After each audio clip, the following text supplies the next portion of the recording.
बदलाव ही नहीं आ रहा है। हम देखते जा रहे हैं इस तरह की ना इस तरह का केस हम लगातार देखते जा रहे हैं। क्या कहते हैं? आई थिंक हमने ये देख लिया है ना कि जब तक हम कुछ नहीं करेंगे तो बदलाव नहीं आएगा. So we need to understand that there is a problem and we need to make sure that we tackle that problem. क्योंकि कोई भी कर नहीं रहा है तो हमें ही करना पड़ेगा. तो इसलिए हम कर रहे हैं जितना हम कर सकते हैं और हम और भी कर सकते हैं. I feel there is so much more to be done. I think जो शर्मनाक चीज़ है वो है कि so many people have had to come together and make such a noise and you know there has been so much outrage. तभी जाके इस case को लिया गया है and people have have brought it out into the open and are dealing with it. जनवरी में हुआ ये.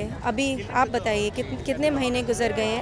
and there are so many girls and so many families that suffer like this. और उसको एक religious angle दे दिया जाता है. Humanity का क्या हुआ? Why is it about religion? Why is it about community? Why is it about caste? It's not about any of those things. It's about humanity. It's a basic thing. Girls in our country need to be safe. And we cannot have a situation where they're constantly violated and people are constantly getting away with it. It's a problem. आपने जो भी कहा बिल्कुल सही कहा, काफ़ी वक्त गुजर गया, जनवरी में हुआ था और कहीं ना कहीं आप किसको दोषी ठहरा रहे हैं इस बात में? आई थिंक जो एक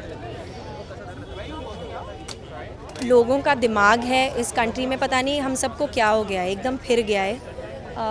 and I think the main thing is कि हम कहते हैं कि Beti Padhao Beti Bachao, but I think लड़कों को पढ़ाना चाहिए और सच में उनको एक खींच के थप्पड़ मारना चाहिए अगर वो ना समझें कि उनको क्या बताया जा रहा है. It's a very important thing and there is a big problem that men think that they can do anything to women and get away with it. It's not okay. But हम ये मैसेज दिया जा रहा है to the country कि fearlessly अपराध हो रहे हैं women पर.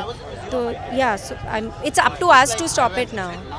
कहीं ना कहीं जब भी बिजनेसमैन और बड़े लोगों की बात करें, इस तरह के केस होते हैं तो जल्दी सुनवाई, जल्दी एक्शन लिया जाता है. इस तरह के केस जल्दी सॉल्व नहीं किया जाता. अदालत से भी गवर्नमेंट से भी अच्छा रेस्पॉन्स, पकड़ा भी जाए तो बहुत जल्दी बाहर आ जाए. इसके बारे में गलत है. अब मैं क्या बोलूँ. It's very wrong. It's corruption at too many levels. इस केस में भी इतने टाइम से बाहर नहीं निकला क्योंकि ब्राइब्स दिए गए थे.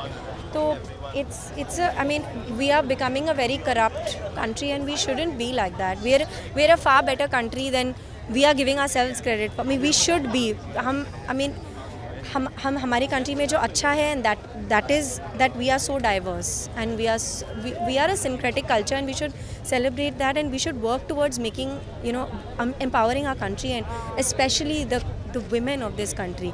जब तक एक लड़की एम्पावर नहीं होगी कंट्री आगे नहीं बढ़ सकता है.